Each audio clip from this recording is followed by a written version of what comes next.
जन स्वराज अभियान के सूत्रधार और पार्टी के स्टार प्रचारक प्रशांत किशोर ने रामगढ़ विधानसभा क्षेत्र की दुर्गावती और रामगढ़ प्रखंड की पंचायतों में जनसभाओं का आयोजन किया। इन जनसभाओं में प्रमुख पंचायतें शामिल थी अहिवास, डुमरी, करारी, खजूरा, झांव और खमीदौरा। प्रशांत किशोर ने जन स्वराज के प्रत्याशी सुशील सिंह कुशवाहा के समर्थन में जनता को संबोधित किया। इस दौरान प्रशांत किशोर ने मुख्यमंत्री नीतीश कुमार पर गंभीर आरोप लगाते हुए कहा कि लोग कह रहे हैं कि भाजपा से जो खड़ा है उसी को वोट देंगे। यदि आप भाजपा के अशोक सिंह को वोट देंगे तो नीतीश कुमार का हाथ मजबूत होगा। यदि नीतीश कुमार सत्ता में आएंगे तो वे आपके जमीन का सर्वे करवाएंगे और आपकी जमीनें चली जाएंगी। नीतीश कुमार ने स्मार्ट मीटर लगाकर सबके घरों को अंधकार में डाल दिया है। ऐसे में यदि आप अपने गांव में नीतीश कुमार और भाजपा को वोट देते हैं तो आपकी और आपके बच्चों की दुर्दशा सुनिश्चित है। सभा में प्रशांत किशोर ने यह भी स्पष्ट किया है कि नेताओं की जीत से जनता का जीवन नहीं बदलता। उन्होंने कहा कि जाति और विचारधारा से ऊपर उठकर हमें और अपने बच्चों के बेहतर भविष्य के लिए निर्णय लेना होगा। यह अभियान इसी दिशा में लोगों को जागरूक करने के लिए है। उन्होंने जनता को भरोसा दिलाया है कि उनके द्वारा सुझाए गए मार्ग का अनुसरण करने से बच्चों के लिए शिक्षा और रोजगार की बेहतर व्यवस्थाएं सुनिश्चित की जा सकती है। ब्यूरो रिपोर्ट, बिहार दर्शन। आज जन स्वराज पार्टी के बानी प्रशांत किशोर जी, जिस पार्टी का गठन ही 2 अक्टूबर महात्मा गांधी के जन्म दिवस पर हुआ है, उस पार्टी का करमुल्ला खान मुखिया जी से हमारी का एक बार आपसे तारुफ भी हो और आप अपने सरजमीन पर स्वागत भी कर दें। करमुल्ला खान जी, एक मुखिया प्रतिनिधि शिवनाथ मास्टर साहब यहाँ पर अपने अजीज मेहमान का एक बार स्वागत कर दें। सुदर्शन राम जी हैं, पूर्व सरपंच हैं।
धरती पर एक साक्षात तामाशाह जी बैठे हैं, जिनका नाम सुशील कुमार।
नहीं आए, इसके लिए जरूरी है कि 13 तारीख को जब रामगढ़ में वोट पड़े तो झाड़ू लेकर ये लालू नीतीश भाजपा को झाड़ू लेके पूरा करकट को बाहर फेंकिए, तभी यहाँ पर सुधार होगा।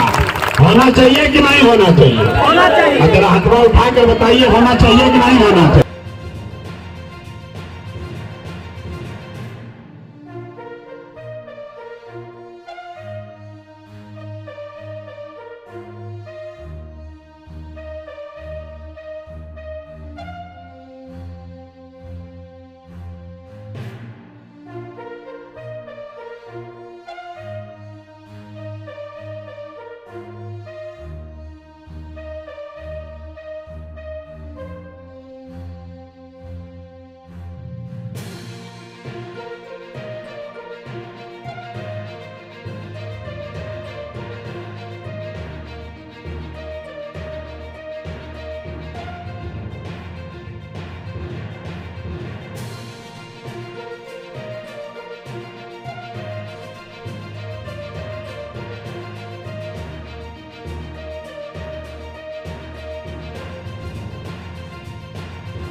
वो सिर्फ लालू जी को इसलिए लालटेन में वोट करता है क्योंकि भाजपा को दे नहीं सकता है, बेचारा देगा कहाँ किसी को। तो ये जो डर है ये खत्म होगी। राजनीतिक बंधुआ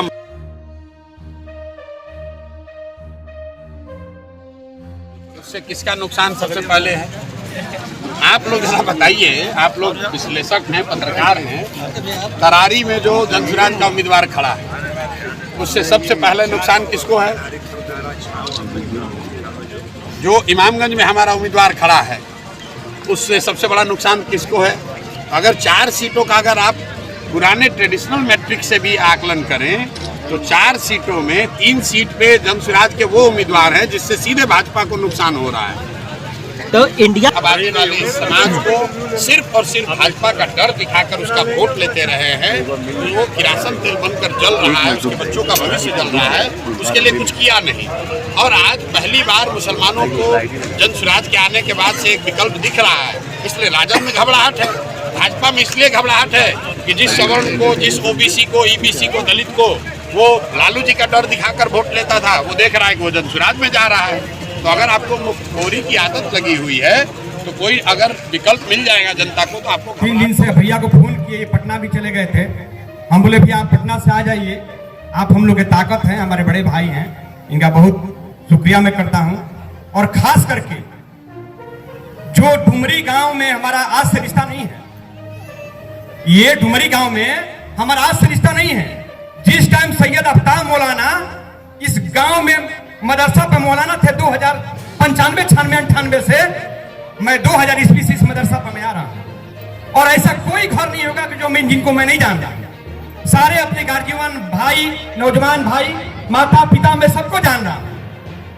और मुझे पता है जब जनसुराज में जाने से पहले आपके बीच में आया भी कि मैं बीएसपी में हूं।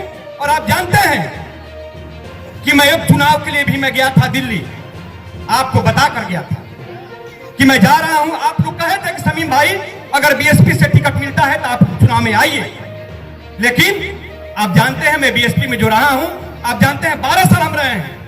आपका भाई 2015 में कड़ागर से चुनाव भी लड़ा, मैं 25,000 वोट भी पाया, क्योंकि लालू और नीतीश का गठबंधन में मैंने वोट पाया। आपका भाई का ताकत है, लेकिन मैं आपसे गुजारिश कर रहा हूं पर्सनली लेवल पे, क्योंकि इस गांव में मेरा अधिकार है, मैं बाप, मैं पिता, बाप, भाई सबको मैं जानता हूं। मेरा पर्सनली रिक्वेस्ट है, आप लोगों से मैं पूछकर मैं जनसुराज में गया था। और मुझे बहुत लोग कहते थे दिल्ली में, जब मैं बोला कि मैं जनसुराज नहीं, यहाँ बहुजन का हमें साथ छोड़ना पड़ेगा। तो 2-4 भाई और मासूम भैया जैसे लोगों, उम्मीद भैया लोगों से हमने फोन किया कि भैया आप क्या करना चाहिए। वो बोले कि समीम भाई, मंच नया है, आवाज नया है, और बिहार का प्रगति के लिए, उन्नति के लिए आपको इस मंच पे खड़ा होकर अपने बिरादरी और अपने समाज की आवाज उठाना चाहिए। ये मुझे को भेजते भी है मजबूरन पढ़ने, लेकिन पढ़ाई नहीं होती। इनकी संकल्प में एक ये भी बहुत अहम विषय है। बच्चे जाते हैं पढ़ने, पढ़ नहीं पाते, केवल विद्यालय बन गया है। एक कहा जाए तो एक खाने पीने का जगह, जहां बच्चे जाते हैं, थाली उठाते हैं और नाश्ता भोजन करते हैं, फिर घर आ जाते हैं। शिक्षा से वंचित रहा ये इलाका और ये बिहार, उस पर निगाह टिकी हुई है। तो मैं आप सभी से निवेदन करूंगा कि अपने बच्चों के भविष्य को देखते हुए, अपने बुजुर्गों के उस तकलीफ को देखते हुए, जो बुजुर्ग आज जिनके बेटे, 2 बेटे, 3 बेटे मजबूरन हालात को देखते हुए आज पंजाब में जाके प्राइवेट नौकरी करने पर मजबूर है, उनके हाथों को काम देखते हुए आप बड़े भाई प्रशांत किशोर जी के जज्बे को, इनके संकल्प को आप मजबूत करें।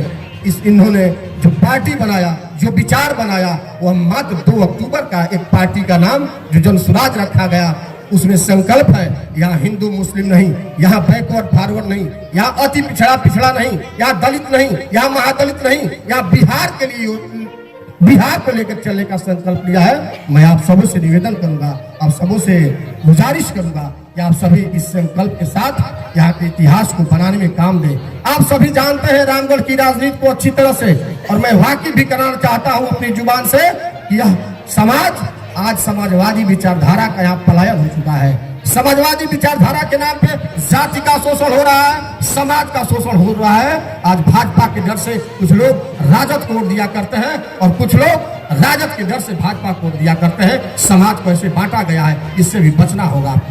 आपको बचना होगा इससे कि समाज बटे नहीं, समाज एक श्रृंखला में बैठे। मैं कहता हूं देश का कोई व्यक्ति नहीं जो खड़ा होकर बता दे यहाँ से कि हिंदू कौन है, मुसलमान कौन है। तो देश के लोगों ने ऐसी सियासत की कि आज हमें बांटने का काम किया, और हम बढ़ते बढ़ते इस जगह जाके बैठ गए कि आज हमारी पहचान मिटने को पहुंच गई है। तो इस पहचान को मिटने न दिया जाए। मेरे बिहार के नौजवान और मेरे डुमरी के इस सरजमी के नौजवान, बुजुर्ग तमाम बैठे हुए, आप सभी से गुजारिश है इस पहचान को बचाया जाए एक बार। जय हिंद, जय भारत। दोस्तों में है, बाबर भाई हमारे पुराने दोस्तों में हैं। खैर, आज इस सभा के संचालक, इस गांव के बहुत ही कर्मठ एवं ईमानदार नेता और आज के सभा के संचालक भाई बाबर खान साहब, और इस बिहार के दलित, आदिवासी, अल्पसंख्यक, पिछड़े और जन जन के मसीहा, हम सबों के गार्जियन बड़े भाई प्रशांत किशोर जी, क्योंकि समय बहुत ज्यादा लगेगा नाम लेने में, इसलिए मैं संबोधन में नाम नहीं ले रहा हूं, आप लोग हमें माफ करेंगे। दोस्तों, किसी शायर ने कहा है कि मिटेगा एक दिन कहरो गजब हालात बदलेंगे, मिटेगा एक दिन कहरो गजब हालात बदलेंगे, हम ही वो लोग हैं जिनके सबब हालात बदलेंगे। अमीरों के मसीहा, ये बताओ क्या कहें उनसे, गरीबी पूछती रहती है कब हालात बदलेंगे। तो आज इस बिहार के जन जन के नेता, इस बिहार के जन जन के मसीहा आदरणीय प्रशांत किशोर जी इस बिहार की दुर्दशा को बदलने के लिए पिछले 2 साल से बिहार के गांव गांव का भ्रमण किए हैं पैदल। मित्रों, विशेष परिचय इनका नहीं देना चाहता हूं, लेकिन एक झलकी आपको बताना चाहता हूं। मित्रों, पिछले 11 सालों से आदरणीय प्रशांत किशोर जी भिन्न भिन्न राज्यों में अलग अलग पार्टियों के राजनीतिक सलाहकार के रूप में इन्होंने कार्य किया है। जब ये बंगाल की धरती पर चुनाव का कार्य कर रहे थे तो उन्हें एक बैग ये दिल में अंतरात्मा से सवाल आया कि मैं जब दूसरे राज्यों की दशा को बदलने का प्रयास करके बदल सकता हूं, तो जिस बिहार से मैं आता हूं वो बिहार जहां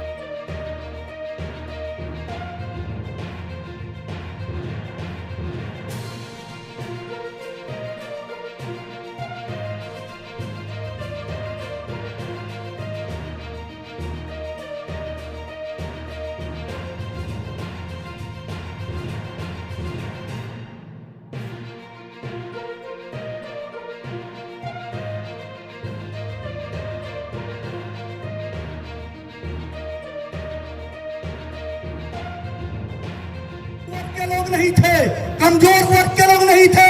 अगर अम्बिका सिंह यादव बसपा से चुनाव लड़ते हैं तो उनका भतीजा ही क्यों बसपा से चुनाव लड़ेगा? तो अगर एक और परिवार होता है तो दूसरे और भी परिवार होता है। लेकिन प्रशांत किशोर, आपको मैं मुबारकबाद देना चाहता हूं, जो 25 अगस्त को आपने ऐलान किया था कि हम सबको भागीदारी देंगे, तो 25% भागीदारी आपने दे के साबित कर दिया। इसलिए हम लोग जन स्वराज और प्रशांत किशोर के साथ हैं। जय हिंद, जय भारत, खुदा हाफिज, सलाम। वहां देने के लिए अगर बंदा तैयार है, जो बिहार का बंदा है, जिसने भारत का नाम योजना में रोशन किया, बिहार का नाम रोशन किया, हमारे जिला सासाराम का नाम रोशन किया, तो क्या हमें अपनी कुर्बानी देने का हक नहीं बनता है?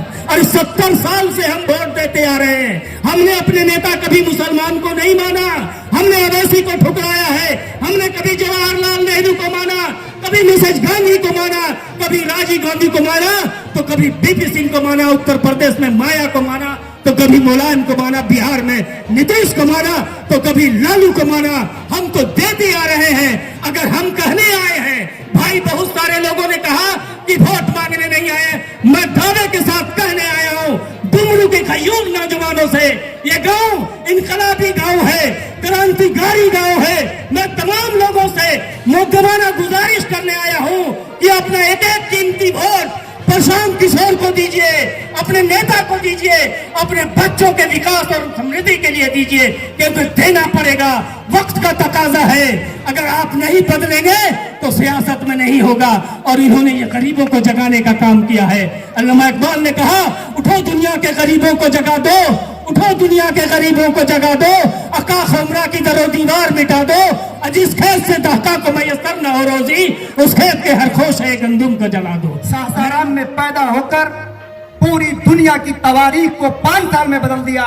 मैं उम्मीद करता हूं कि प्रशांत किशोर सासाराम की सरजमीन कोनार से पैदा होने वाला शायद बिहार की भी तकदीर बदलने के लिए आपके बीच में आया हूं। ये प्रशांत किशोर जी, चूंकि तमाम लोग एक दूसरे को जानते हैं और पहचानते हैं, लेकिन ये सरजमीन शायद तवारीखी सरजमीन सासाराम का एक हिस्सा है। और ये भी कैमूर जिले का सबसे बड़ा गांव है, माइनॉरिटी का खास तौर से। और यहाँ हिंदू, मुस्लिम, सिख, ईसाई आपस में है, भाई भाई। ये कनात आपको बता रहा होगा, न हम हिंदू बनेंगे न मुसलमान बनेंगे, हम इंसान के औलाद हैं, इंसान बनेंगे। इस नारे के साथ ये बज़्म चलता है। ये कैमूर नहीं बल्कि शाहाबाद का, ये जिस जगह पे बैठे हुए हैं, शायद उर्दू इंटरमीडिएट कॉलेज सिर्फ इसी गांव में ये आपके सामने दिखाई दे रहा है। पूरी शाहाबाद में कहीं उर्दू इंटरमीडिएट कॉलेज भी नहीं है। ये पैलेस तवारीखी पैलेस है। और यहाँ से जो बिगुल बजता है, माननीय प्रशांत किशोर जी से मुखातिब हूँ, वो रामगढ़ की धरती को बदल देता है।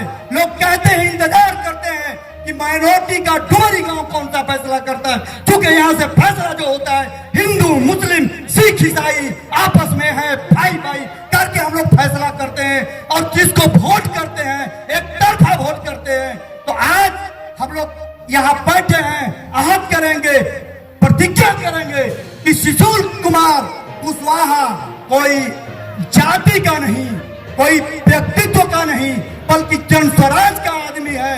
हमें जन स्वराज को वोट करना है और प्रशांत किशोर के हाथ को मजबूत करना है, ताकि कभी मोदी जी को बनाया प्रशांत ने, तो बिहार के डोरी से आवाज उठे। क्या प्रशांत किशोर, आप कहते हो कि मैं किसी पार्टी का अध्यक्ष नहीं हूँ, मैं एक रणनीतिकार हूँ, तो इस गांव के लोग आज आपको वादा करते हैं कि आप रणनीति मजबूती से करिए। और जिसको आपने भारत की कुर्सी पर बैठाया, उसकी कुर्सी को आप उखाड़ दीजिए। हम लोग आपके साथ आप प्रतिज्ञा लेते हैं, तवारीख बदलने के लिए आपके साथ हैं। और एक बहुत से लोग रंज होंगे कि मेरा नाम हम नहीं, तो नाम किसी का नहीं लिया, माफ कर दीजिएगा। एक शेर कहना चाहता हूँ, क्या करने आए थे और क्या कर बैठे, कहीं मंदिर बना बैठे।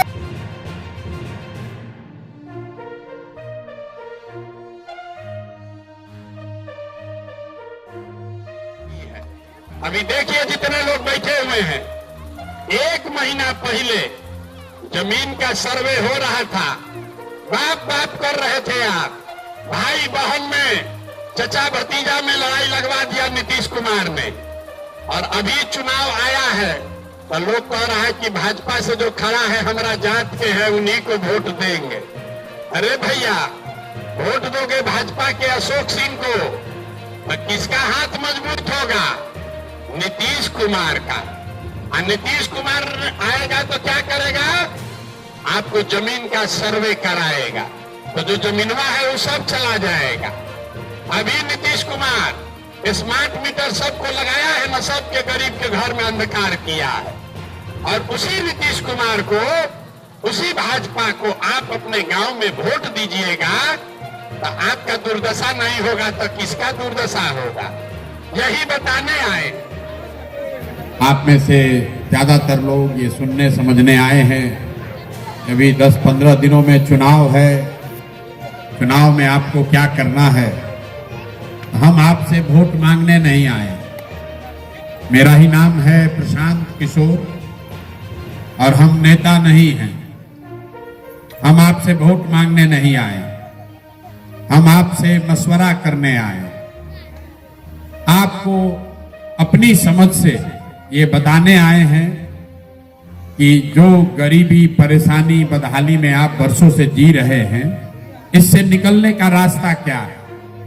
आप उस बात को सुनिए, समझिए, चिंतन कीजिए, बात कीजिए, मशवरा कीजिए। अच्छा लगे तो अपनाइए और न अच्छा लगे तो आपकी जिंदगी है, उसके आप मालिक हैं। जैसे चलना है वैसे चलाइए। यहाँ बहुत बड़ी संख्या में मुसलमान भाई लोग हैं। मुसलमान जहां भी हमको मिलता है कहता है हमको तो सबने ठग लिया। हम 2-2.5 बरस से पैदल चल रहे हैं। 5,000 गांव से 5,000 से ज्यादा गांव में गए। जहां पर भी जाते हैं मन से कहते हैं कि दलितों के बाद बिहार में अगर सबसे गरीब, पिछड़ा, फटेहाल, बदहाल कोई है तो मुसलमान है। लेकिन मुसलमान बदहाल इसलिए नहीं है कि आपको लालू जी ने ठग दिया या आपको कांग्रेस ने ठग लिया या मोदी ने आपको परेशान कर दिया। मुसलमान बदहाल, फटेहाल इसलिए है कि मुसलमानों ने इस्लाम में सामाजिक, राजनीतिक जीवन के नजरिए से जो सीख दी गई है, जो बात बताई गई है, आपने उससे भी रास्ता नहीं रखा है। आप बता रहे हैं कि आज के जो हुक्मरान हैं वो जालिम हैं, आपकी चिंता नहीं कर रहे हैं। तो मेरे भाई, आपके सबसे बड़े नबी पैगंबर साहब ने कहा, जिस कौम को अपने रहनुमाओं की समझ न हो उसके ऊपर जालिम हुक्मरानों को मुसल्लत कर दिया जाता है। ये कोई प्रशांत किशोर नहीं कह रहे, आप कह रहे हैं कि आपको कोई ठग रहा है। अरे भाई, ठगने के लिए आएगा कोई, कहानी कहेगा, आपके पास तो कोई आता ही नहीं है। मुसलमानों के गांव में वोट मांगने जाइए तो मुसलमान लोग कहते हैं, अरे भैया हम तो आपके साथ आइए हैं, आप अपना हिंदू वोट समेटिए। ये आपकी मानसिकता है। जब आपके पास कोई वोट मांगने भी नहीं आएगा तो जीतने के बाद आपकी चिंता क्यों करेगा? और जीतने के बाद आपकी चिंता नहीं करता है तो आप क्यों रोते हैं? आप हमको बताइए, अभी लोकसभा का चुनाव हुआ है, जिसको भी आपने वोट दिया है, कोई आया आपसे मांगने वोट? आपसे मांगने भी नहीं आया वोट, और आपने बाल बच्चे सहित 100 में 90 आदमी ने जाकर उसको वोट दिया है। तो अपनी बर्बादी, बदहाली का जिम्मेवार आप खुद हैं।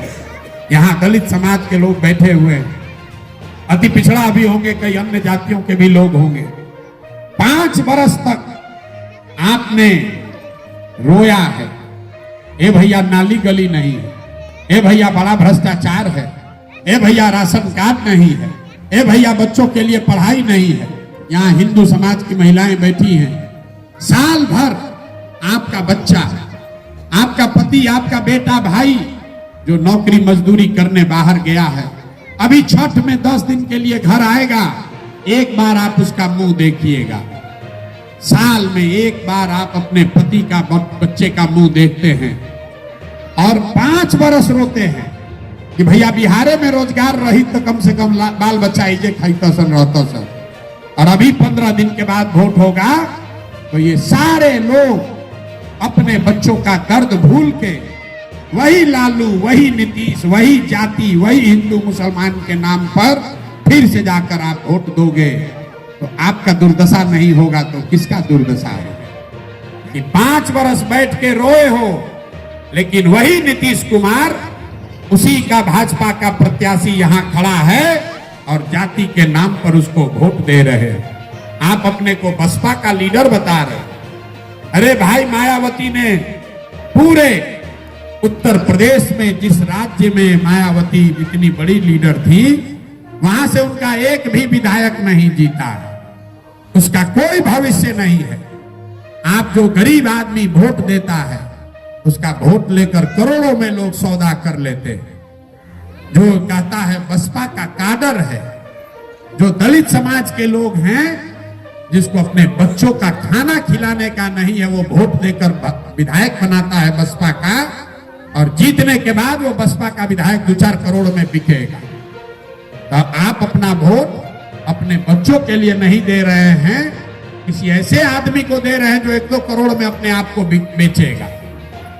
यही चैनपुर से जीते हुए हैं, चैनपुर से बसपा का विधायक जीता हुआ है, आज कहां बैठा हुआ? जरा जाकर देखिए, चैनपुर के विधायक, आपके मुसलमान समाज के व्यक्ति आज कहां बैठे हुए? भाजपा के सरकार में मंत्री बने हुए और आपने उनको वोट दिया। अरे भाई, आप कह रहे हैं कि नेता लोग आपको ठग रहा है। नेता आपको नहीं ठग रहा, आप तो खुदे ठगाने के लिए तैयार बैठे हैं। आओ हमको ठग लो। 100 रुपया का चीज अगर आप 1 रुपया में बेचेंगे तो कोई ना कोई तो खरीदेगा ही। आप खरीदने वाले को दोष दे रहे हैं। अरे भाई, 100 रुपया का, लाखों रुपया का वोट 5 किलो अनाज पर, 5 किलो अनाज पर जात के नाम पर मुर्गा भात खाकर 500 रुपया में बेच रहे हो, तो खरीदने वाला तो खरीदेगा ही, चाहे प्रशांत किशोर खरीदे, मोदी खरीदे, लालू खरीदे, नीतीश खरीदे। लाखों का नुकसान आपका हो रहा। आप 50 रुपया का, लोग बता रहे हैं जात का वोट देते हैं। आप बताइए, आपके घर से आप दूध बेचते हैं, सब्जी बेचते हैं, राशन बेचते हैं, 50 रुपया का दूध भी अपने जात वाले को आप मुफ्त में नहीं देते हैं, क्योंकि आपको मालूम है कि दूध का कीमत है 50 रुपया। अपने जात वाले को भी देते हो, उससे 50 रुपया लेते हो, लेकिन लाखों रुपया का वोट जात वाले को मुफ्ते में दे रहे। आपको यही बताने आए हैं, अपने जात वाले को देना है दो, लेकिन कम से कम अपने वोट का कीमत तो वसूलो भाई। अपने वोट का कीमत तो मांगो उन लोगों से, और नहीं मांगोगे तो आपके बच्चे गली में घूमेंगे, उसके पैर में चप्पल नहीं होगा, और आपके वोट से जो राजा बना वो हेलीकॉप्टर पर घूमकर आप पर राज करेगा, और आप हर बार ऐसे ही रोते रहिएगा कि भैया हमको ठग लिया। कोई आपको नहीं ठग रहा, आपके पास विकल्प है। आप जन सुराज को वोट दीजिए। नहीं अच्छा लगता है जन सुराज, किसी निर्दलीय को दीजिए। वो भी अच्छा नहीं लगता है, नोटा को दीजिए। लेकिन जिन लोगों ने आपको ठगा है, जिन लोगों ने आपके बच्चों को अनपढ़ और मजदूर बनाया है, अगर उसको वोट दे रहे हो तो आपसे बड़ा गुनाहगार कोई व्यक्ति नहीं है। आप ना अल्लाह की मान रहे हैं, ना भगवान की मान रहे हैं। जिसको अपने बच्चों की चिंता नहीं है, वो दूसरों की चिंता क्या खाक करेगा? अपना बच्चा को खाने का ठिकाने नहीं है। लालू नीतीश मोदी का बात बतिया रहे हैं। मेरे भाई, जन सुराज इतना ही अभियान है, आपसे गांव गांव जाकर हाथ जोड़ रहे हैं। एक बार जीवन में हमारी बात मानिए। लोग कहता है कि प्रशांत किशोर बहुत बड़े सलाहकार हैं, हमसे सलाह लेने के लिए लोग सैकड़ों करोड़ रुपया हमको देता है।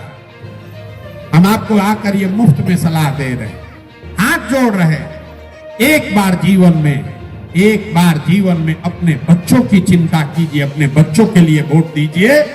जाति, धर्म, नाली, गली पर वोट देने से नहीं होगा। जब तक आप अपने बच्चों की चिंता नहीं करोगे, कोई नेता, कोई विचारधारा, कोई दल आपकी चिंता नहीं करेगा। ये इस्लाम भी आपको बताता है और हिंदू समाज भी आपको बताता है। अपने बच्चों की चिंता करो। जाति के नाम पर, धर्म के नाम पर वोट का सौदा मत करो। अगर करोगे तो गरीबी से कभी बाहर नहीं निकल सकिएगा। यही बताने आए हैं। अच्छा लगे तो जुड़िए। किसी ने कहा प्रशांत किशोर ने 4 में 1 हिस्सा दिया है मुसलमानों को।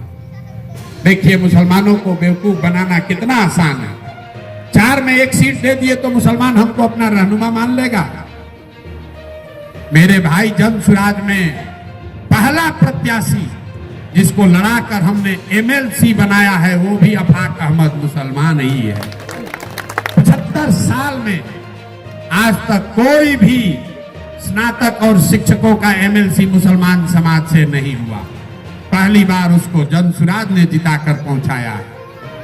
तो हम आपसे इसलिए नहीं आए हैं समर्थन मांगने कि हमने आपको 1 सीट दिया है।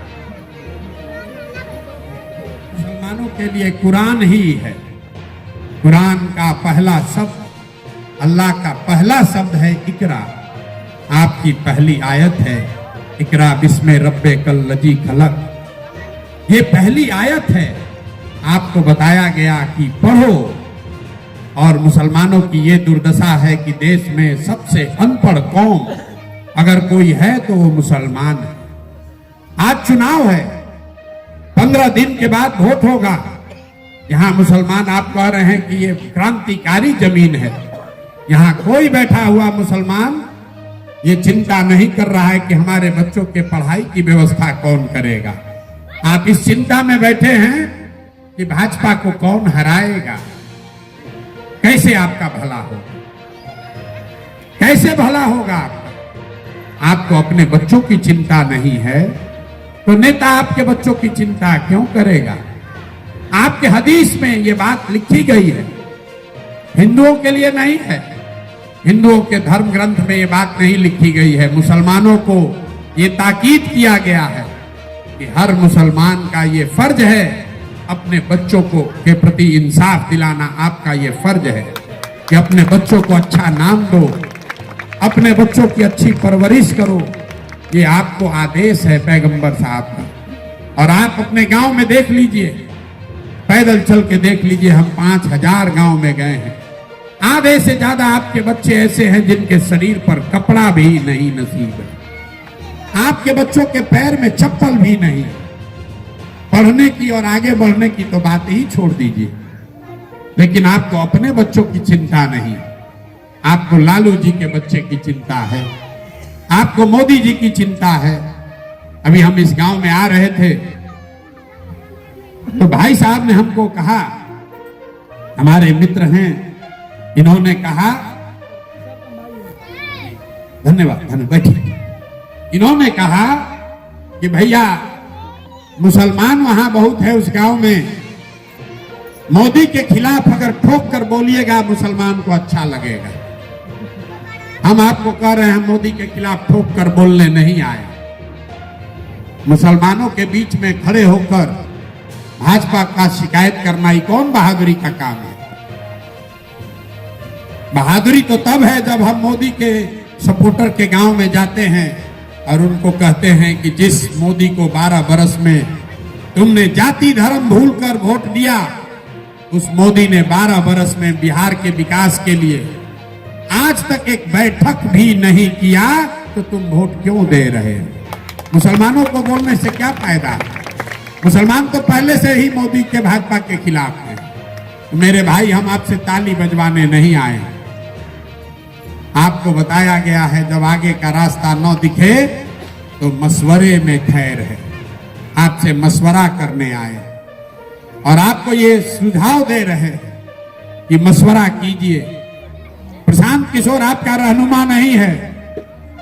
मशवरा इसलिए आपको करने की जरूरत है कि जिस कौम की आबादी इतनी बड़ी है, 18% आपकी आबादी है और पूरे बिहार में खाली 19 विधायक ऐसे हैं जो मुसलमान हैं। ये बात बहुत लोगों से आपने सुना होगा। लोग बताते हैं कि मुसलमान विधायक नहीं बना, हमको दलों ने ठग लिया। हम आपको बता रहे हैं ये चिंता का कारण नहीं है। दलों ने आपको टिकट नहीं दिया इसलिए आपके विधायक नहीं है। चिंता का कारण ये है कि बिहार में आबादी के हिसाब से 1650 मुखिया होना चाहिए। जो मुसलमान है 1650 मुस्लिम मुखिया होना चाहिए, है 1200 से कम। 27,500 वार्ड सदस्य होने चाहिए, हैं 11,000 से कम। वहां पर आपको राजनीति करने से किसने रोका? ये आपके लिए चिंता का कारण है। आपको वहां टिकट नहीं चाहिए, फिर भी आपके बच्चे आज राजनीति में नहीं हैं। क्यों नहीं है? इसलिए नहीं है कि 30 बरस में लालू यादव ने, राजद ने आपको मानसिक तौर पर इतना कमजोर बना दिया, आपको बता दिया कि अगर जिंदा रहना है, भाजपा से बचना है, तो हमारे लालटेन में तेल बनकर जलते रहो, इससे ज्यादा कुछ मत मांगो। ये आपकी मानसिक गुलामी का नजरिया है। आप बताइए, इस्लाम में कहां लिखा हुआ है माइनॉरिटी सब? सज्जाद नोमानी साहब के साथ मेरी बात हुई, उन्होंने इस बात को मन से उठाया है कि आप बताइए इस्लाम में माइनॉरिटी कहां लिखा हुआ? आपके हालात तो इतने खराब हैं कि आप अपने आप को मुसलमान भी नहीं कह रहे हैं, आप अपने आप को अल्पसंख्यक बता रहे हैं। किसी हिंदू को आपने बहुसंख्यक कहते हुए नहीं सुना होगा, वो कहता है हम हिंदू हैं। मुसलमान अपने आप को कहता है हम अल्पसंख्यक हैं। अल्पसंख्यक माइनॉरिटी कोई वर्ड ही नहीं है, ये एक रोग है एक तरीके का। डिक्शनरी में पढ़िएगा अल्पसंख्यक का मतलब क्या। अल्पसंख्यक का मतलब ये कि समाज का वो वर्ग जिसने स्वीकार कर लिया है कि मेरी सुरक्षा, मेरी भलाई बहुसंख्यक समाज के पीछे चलने से है। ये माइनॉरिटी मानसिकता है जो आपको लालू यादव जैसे लोगों ने आपके मन में बैठा दिया। तो यही आपको बताने आए हैं, जब तक आप अपने दम पर नहीं खड़े होइएगा, किसी प्रशांत किशोर के पीछे चलने से, किसी लालू, किसी कांग्रेस के पीछे चलने से आपका भला होने वाला नहीं है।